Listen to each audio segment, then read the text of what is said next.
तो मेंटेनेंस तो बहुत बड़ी दिक्कत है, ब्लैक कलर की बहुत ज़्यादा बड़ी दिक्कत है। ये अंधेरे में ज़्यादा क्लियर दिखेगा। बहुत क्लियर। ये देखिए ये वाला। नमस्कार दोस्तों, स्वागत है आपका मेरे एक और वीडियो में। भाई टोयोटा की फॉर्च्यूनर हमारे साथ है, कुछ इस तरह की चाबी हमें इसमें देखने को मिल जा रही है और गाड़ी हमारे सामने ही खड़ी है। इनके ओनर हमारे साथ मौजूद हैं, उनसे बात करने वाले। एक हो तो स्कॉर्पियो एन, वो एक कार है जो इसके कंपटीशन में कहीं ना कहीं नहीं आती है, लेकिन डायमेंशन वाइज देखो, अगर साइज़ वाइज देखो तो इसके रेंज में ही गिरती है कहीं ना कहीं। वो क्यों नहीं ली, आपको फीचर्स मिल जाते, और ये क्यों ली। XUV 700 भी ले सकते थे यार, ये कंपटीशन नहीं है, लेकिन फिर भी एक कंपैरिजन के लिए मैं पूछ सकता हूँ कि आपने वो कार क्यों नहीं ली और ये क्यों ली। अभी इनके ओनर हमारे साथ मौजूद है, तो उनसे हम लोग एक्सपीरियंस लेने वाले हैं। गाड़ी भाई 5000 किलोमीटर लगभग चल चुकी है, पूरा एक्सपीरियंस जानते हैं क्या है क्या नहीं। तो गाड़ी के अंदर चलते हैं। तो हमारे साथ अभी भाई दीपक जी मौजूद है, ओनर है। ओनर काफ़ी छोटे लग रहे हैं, किसने लिए कार ये पापा ने लिए भाई, मैं ओनर नहीं हूँ, पापा ओनर है। ठीक है, पापा आपके ओनर है। हाँ जी। तो भाई गाड़ी के बारे में कुछ बताओ कि यही कार लेनी थी आपको, क्या है क्या नहीं। हाँ मतलब पापा को भी स्टार्ट से पसंद थी ये कार, तो हमारा प्रेफरेंस यही था। हमने ऐसे मतलब और कोई गाड़ी देखी नहीं। अगर दूसरी जो हम अगर देखते तो फिर वो पापा ने बोला कि तुम्हारे हिसाब से कोई छोटी मोटी कार ले लो, पर पापा को भी ये पसंद थी। तो फिर हमने साथ में यही डिसाइड किया कि देखते हैं। फिर हमने शोरूम में देखी और मतलब ऐसे और कोई ऑप्शन था ही नहीं हमारे पास। मतलब हम लोग कोई और ऑप्शन के लिए गए भी नहीं, या फिर हमने कोई इनोवा या फिर कोई दूसरी गाड़ी देखी नहीं। हमें यही चाहिए थी, हमने देखी और हमने यही ले ली फिर। अच्छा, यही पापा को पसंद थी तो वही ले ली। यस। हाँ मतलब कार तो काफी बढ़िया है, लेकिन भाई देखा जाए तो इनोवा भी लोग काफी चूज करते हैं। जो फॉर्च्यूनर, कई बार फॉर्च्यूनर लेने जाते हैं बोलते हैं इनोवा ले लेते हैं भाई, थोड़े कम प्राइस में मिल जाएगी, सेम गाड़ी है लगभग। तो वो आपने क्यों नहीं ली। और स्कॉर्पियो एन भी बहुत चल रही है। अभी सबके अलग अलग चॉइस रहते हैं। तो पर्सनली अगर मेरा बताओ, पर्सनली मुझे स्कॉर्पियो पर्सनली नहीं पसंद। मतलब लोग लेते हैं, ऑफ कोर्स सबके अलग अलग प्रेफरेंस रहते हैं, सबको अलग अलग चीजें पसंद है, पर मुझे पर्सनली स्कॉर्पियो बिल्कुल नहीं पसंद। मुझे बस पसंद नहीं। ऐसा कुछ वो गाड़ी में ऐसा कुछ गलत है नहीं, या फिर ऐसा वो नहीं है, दिखने में भी ठीक है, अच्छी है, मतलब सबको सबके अलग अलग चॉइस रहते हैं। तो वो तो मुझे बिल्कुल नहीं पसंद। और इनोवा मेरे दोस्तों के पास है, इनोवा बहुत अच्छी है, बहुत कंफर्टेबल गाड़ी है, बहुत वो है। बट फॉर्च्यूनर के लुक्स मुझे अच्छे लगते हैं उससे, और फॉर्च्यूनर में भी हाइट बहुत अच्छी है। तो मुझे हाइट के हिसाब से और ड्राइविंग के हिसाब से मुझे ये गाड़ी बहुत अच्छी लगती है। तो इनोवा भी है, वो कंफर्ट के लिए अगर आप जाना चाहोगे तो कंफर्ट के लिए बहुत अच्छी गाड़ी है। बट अगर आपको वही हाइट चाहिए और थोड़े लुक्स चाहिए तो फिर फॉर्च्यूनर से बेटर मुझे नहीं लगता कोई इनमें इस रेंज में या फिर कोई गाड़ी है। ठीक है, फॉर्च्यूनर बेटर। रेंज की अगर आपने बात करी है, गाड़ी की प्राइसिंग भाई बहुत अच्छी खासी है। हाँ जी। आपको ऐसा नहीं लगता कि यार और फीचर्स आ सकते थे, कोई और कार लेता तो। अभी अगर फीचर्स देखा जाए तो इसमें डुअल जोन AC है, वेंटिलेटेड सीट्स है, इलेक्ट्रॉनिकली एडजस्टेबल सीट्स है, ऑटोमेटिक हेडलाइट्स वगैरह है। मतलब जितने नॉर्मल कार चलाने के लिए चाहिए होता है, या फिर जो भी नॉर्मल फीचर्स है जो ड्राइविंग एक्सपीरियंस को वो करते हैं, मतलब जैसे क्रूज कंट्रोल भी हो गया इसमें, जो नॉर्मल चीजें इसमें मोड्स हो गए, जितने जो यूज करते हैं उतना सब हो गया। मतलब जितना चाहिए उतना है इस गाड़ी में। ठीक है, तो वो मेरे लिए मतलब मुझे जितना चाहिए था उतना है। अभी अगर मसाज सीट्स वगैरह चाहिए, वो सब चाहिए, तो वो 50 लाख में तो शायद कोई गाड़ी में है नहीं। तो वो बात तो मैं मानता हूँ एक तरह से, लेकिन भाई 50 लाख आपने इस प्राइस में आप मर्सिडीज क्या वो जो एक मॉडल आता है एक 50 लाख वाला वो ले सकते हैं। अब वो ऐसा हो गया कि मर्सिडीज का जो C क्लास या A क्लास आती है वो भी 60 लाख तक आती है, और वो हो गई सेडान। तो SUV इसके इसमें देखा जाए तो इसके सेगमेंट में ये आती है, ग्लॉस्टर आती है, और मेरे और एंडेवर आती है। एंडेवर तो चलो बंद हो गई है। हाँ, और ग्लॉस्टर का मुझे लुक्स वाइज मुझे वो नहीं लगी थी। और इसका कैसा है, इसका आफ्टर मार्केट प्राइस भी बहुत अच्छा है इस कार का। अगर ये 1 लाख किलोमीटर तक भी चली है तो भी लोग इसको बहुत प्राइस देने के लिए तैयार रहते हैं। तो मतलब रफ एंड टफ भी है, और हाइट भी अच्छी मिल रही है, और फीचर्स मतलब ठीक है, जितने हैं उतने मैं तो खुश हूँ। मतलब सफिशिएंट आप खुश हो? हाँ जी, मैं तो पर्सनली बहुत खुश हूँ इस गाड़ी से। ठीक है, और मुझे चलाने में भी बहुत अच्छा लगता है, बहुत बहुत बहुत अच्छा एक्सपीरियंस है। हाँ, ऐसे नहीं लगता काफी हाइट में बैठे हो। वही मेन इसका सबसे मेन पॉइंट मुझे वही पसंद है कि इसकी हाइट बहुत अच्छी है, बहुत ज्यादा अच्छी है। हाँ मतलब अच्छी तो है। अभी देखा जाए इसमें ड्राइव मोड्स दिए हुए, इको, नॉर्मल और स्पोर्ट। ये यूज में एग्जैक्टली जितने सब अभी मैं स्पोर्ट्स मोड कभी कभी डालता हूँ, मतलब मुझे ऐसे मतलब अगर खुला रास्ता रहे और ऐसे पिकअप देखना वो देखना, तो इसमें बहुत ज्यादा पावर है। अगर आपको देखना तो आपको भी दिखा देता हूँ मैं इसमें।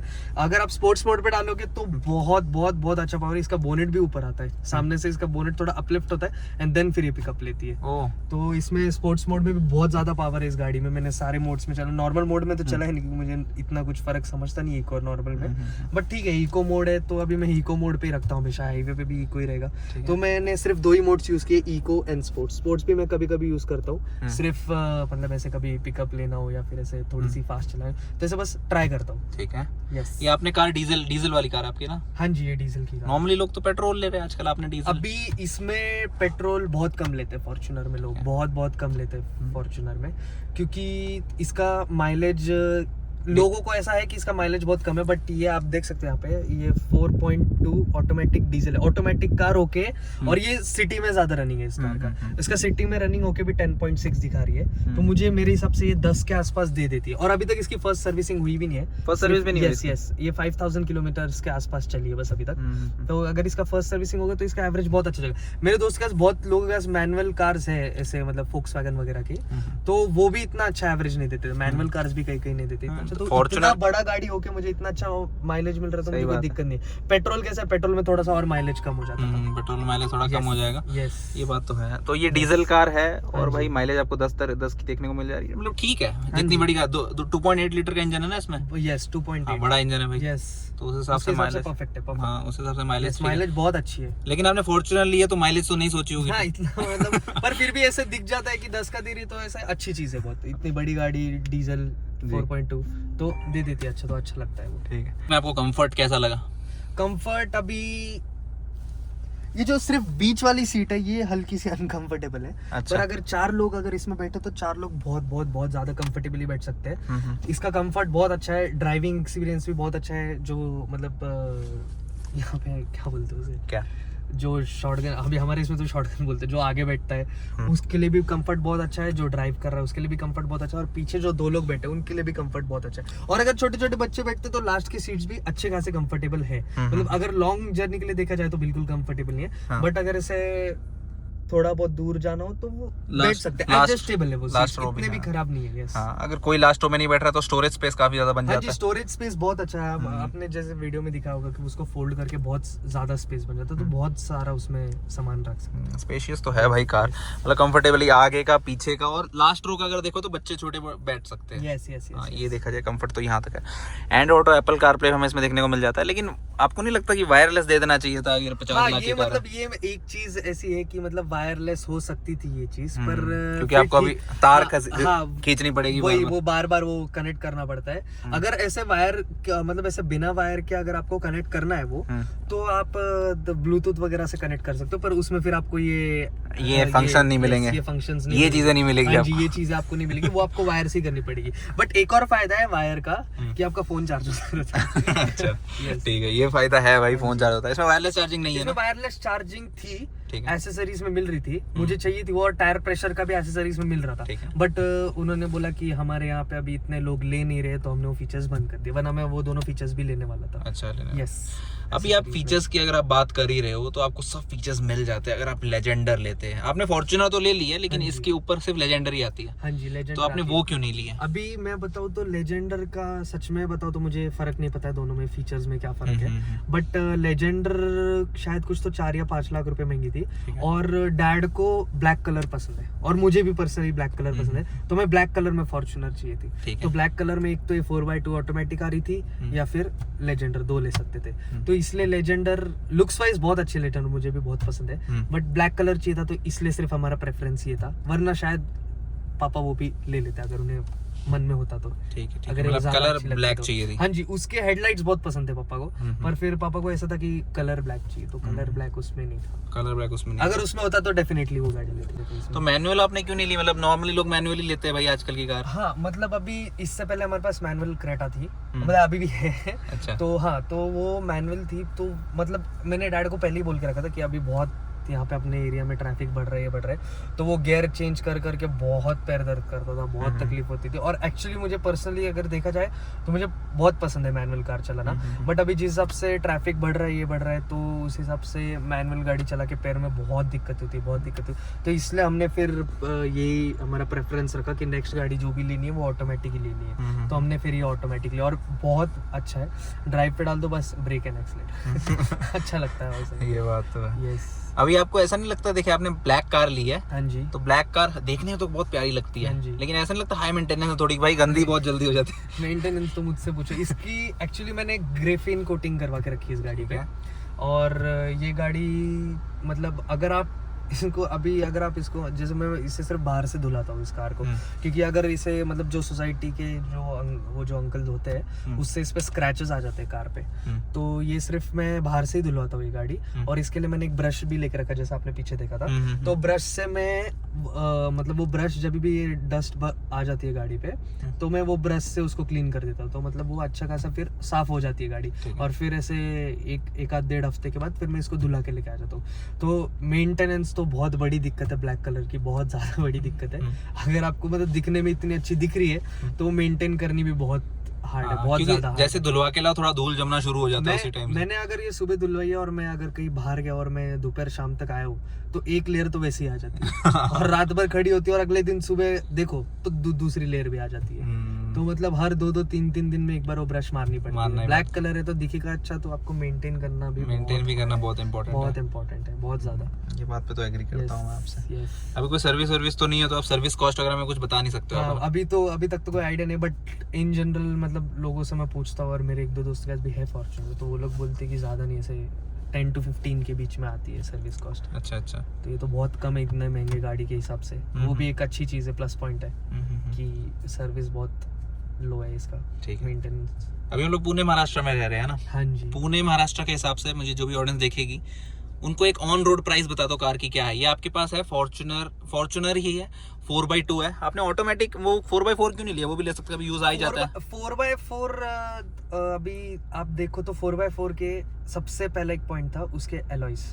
4x4 के क्रोम एलॉयज देते हैं, डायमंड कट एलॉयज नहीं है। और मुझे ये सच में समझ में नहीं आया, मेरे दिमाग से थोड़ा मतलब परे था कि इन्होंने 4x2 ऑटोमेटिक में डायमंड कट एलॉयज दिए और 4x4 में क्रोम एलॉयज दिए। ठीक है। तो एक तो उसके एलॉयज अच्छे नहीं थे, और दूसरा 4x4 का अगर जेन्युइनली देखा जाए तो हमारा कोई काम नहीं है। मैं एक ऑफ रोडर वगैरह तो हूँ नहीं, ये सिर्फ हमें पसंद थी, एक हाइट अच्छी थी तो इसलिए हमने ले लिया। इसे ऑफ रोडिंग के हिसाब से तो हमने लिया नहीं है। हाँ, लॉन्ग रूट इससे जाएंगे हम, मतलब जैसे गांव में जाते हैं तो दिल्ली वगैरह हरियाणा की तरफ, तो तभी ये 4x2 है, मतलब 4x2 में हो जाता है काम। 4x4 की कहीं जरूरत तो पड़ेगी क्योंकि हाईवेज तो अभी और बेटर हो चुके हैं। तो मतलब वही 4x4 की जरूरत नहीं थी, और 4x4 प्राइस में भी महंगी थी। अगर 4x4 में डायमंड कट एलॉयज आते तो भी मैं शायद 4x2 ही लेता, क्योंकि प्राइस भी एक्स्ट्रा था और काम में भी नहीं आना था 4x4। हाँ, मतलब आपको लग रहा नहीं है 4x4 कभी काम में आएगा? हाँ जी, मेरे काम में तो नहीं आएगा पर्सनली। ठीक है। यस। हाँ ठीक है, तो वो नहीं लिया आपने। ठीक है, अभी पुणे महाराष्ट्र के हिसाब से ऑन रोड इस कार की प्राइस बता दीजिए। अभी ऑन रोड जैसे देखा जाए तो मुझे उन्होंने वो दिया था पूरा, मतलब उनका जो रहता है कैटलॉग दिया था प्राइस का, तो उसमें उन्होंने इस कार का प्राइस मुझे 48 पॉइंट समथिंग कुछ तो बताया था। तो उसमें सब मतलब 1.5 लाख के आसपास की उसमें एसेसरीज इंक्लूडेड थी। तो मैंने सिर्फ 3 ही एसेसरीज ली इसमें। मैंने मैट्स लिए और लेदर स्टिचिंग लिया है पूरे कार में नीचे, ताकि वो कचरा अंदर ना जाए। ठीक है, ये मैट्स तो ये हो गए। मैट्स हो गया, और उसके जस्ट नीचे आप देखोगे तो सारे सीट्स के बाहर लेदर स्टिचिंग ये मैंने ली है स्टिचिंग, हाँ, पूरे कार में। और एक अगर आप अभी पता नहीं दिखेगा या नहीं, अभी चारों अगर आप डोर्स खोलते हो तो नीचे फॉर्च्यूनर का वो आता है, ऐसा फॉर्च्यूनर लिख के आता है। यहाँ पे लाइट, हाँ ठीक है, दिख रहा है। ये अंधेरे में ज्यादा क्लियर दिखेगा, बहुत क्लियर।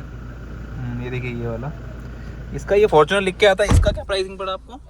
ये अभी मुझे सच बताऊं तो मुझे याद नहीं है, पर शायद से 7.5, शायद से नहीं पता नहीं, मुझे याद नहीं आ रहा। 2.5 पता नहीं, 2.5 to 7.5 के बीच में था। एग्जैक्ट आपको याद नहीं है? एग्जैक्ट पता ही नहीं, एक तो 2.5 भी हो सकता है, 7.5 पर इन दोनों के बीच में ही है। मिनिमम 2.55 तो था। ठीक है, मतलब आपको एग्जैक्ट नहीं पता, लेकिन हाँ दिख के तो आ रहा है। देखिए अभी कोई ध्यान से देखेगा तो ये मतलब अंधेरे में ज्यादा क्लियर दिखेगा। अंधेरे में पूरा क्लियर, आप पार्किंग में लूंगा गाड़ी तभी आप देखेंगे तो बहुत क्लियर दिखता है। तो ये 3 मैंने वो लिए थे इसमें एसेसरीज में। ऑन रोड प्राइस जैसे कि बताया था मैंने, तो 48.20 कुछ तो कोट किया था उन्होंने, 48 पॉइंट समथिंग था, याद नहीं। तो फिर वो हमें थोड़ा मतलब पहचान के थे हमारे वहाँ पे, तो उनके थ्रू हमें 85,000 रुपीज़ का डिस्काउंट भी मिल गया था। तो इसलिए हमें थोड़ी और कम में पड़ी थी। तो अगर आप लेने जाओ तो ये आपको 48 के आसपास पड़ जाएगी अभी के प्राइस। 4x2 है फॉर्च्यूनर है ना? 4x2 automatic black. हाँ ऑटोमेटिक ब्लैक, यस। तो यही है। इसके ऊपर लेजेंडरी आती है ना? हाँ जी, इसके ऊपर लेजेंडर आती है, फिर लेजेंडर के ऊपर जीआर मॉडल आती है, जो वो तो 65 लाख के आसपास है। इतनी महंगी कार है वो तो जीआर फॉर्च्यूनर 65 लाख, मतलब कमाल है। लेजेंडर ले लो यार, खत्म करो, या ये ले लो खत्म करो, फॉर्च्यूनर है। तो ठीक है, बस वीडियो यहीं तक थी, बहुत बहुत धन्यवाद। वो वैसे कर ठीक है बोलो। यस, सब लोग प्लीज अनमोल के चैनल को सब्सक्राइब करो, is really working hard for it. तो बस वीडियो यहीं तक थी, बहुत बहुत धन्यवाद।